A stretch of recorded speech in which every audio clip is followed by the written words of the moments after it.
jana tuliweza kukusanya trilioni 8 na bilioni 220, ambao ni ufanisi wa 104% na ukuaji wa 15%. Ni kiwango kikubwa sana, kisingefanikiwa bila ya ushirikiano na walipa kodi, kisingefanikiwa bila ya miongozo thabiti inayotoka kwa mkuu wa nchi na viongozi wengine, lakini kisingefikiwa bila ya kazi nzuri ya uweledi na ya kujitoa ya watumishi wote wa Mamlaka ya Mapato Tanzania. Kwa hiyo nichukue fursa hii kuwapongeza sana watumishi wote wa Mamlaka ya Mapato Tanzania. Kwa hili la kwanza. Lakini la pili, baada ya kukusanya kiasi hicho, tumeweza kutengeneza rekodi ambayo kwa mara ya kwanza toka TRA imeanzishwa mwaka 1997, 1997, kwa mara ya kwanza TRA tumeweza kukusanya na kuvuka miezi yote 12 ya mwaka.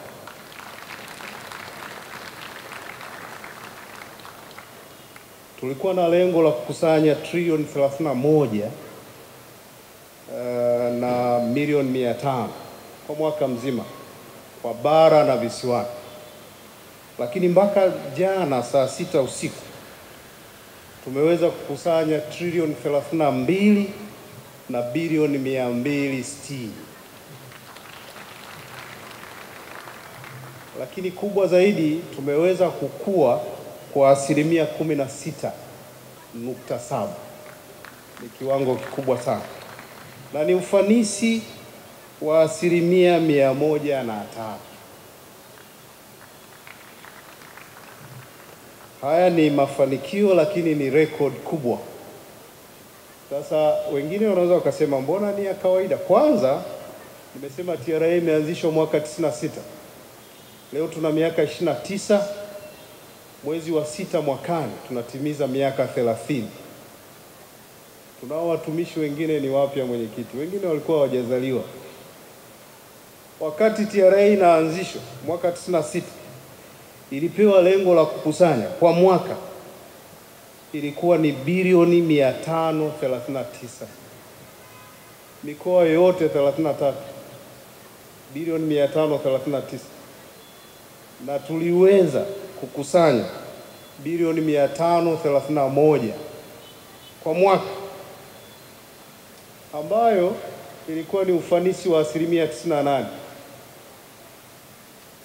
On average kwa mwezi tulikuwa tunakusanya bilioni 44. Tunazunguka mikoa yote.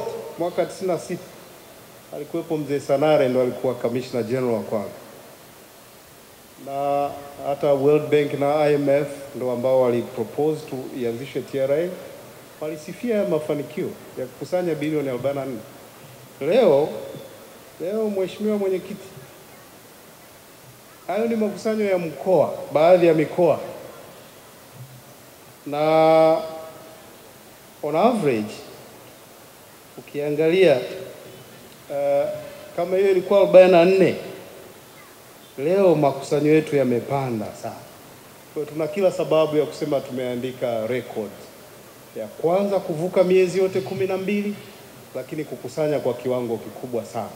Tuna kila sababu ya kuwapongeza wafanyabiashara, viongozi wetu na watumishi. Hongereni sana.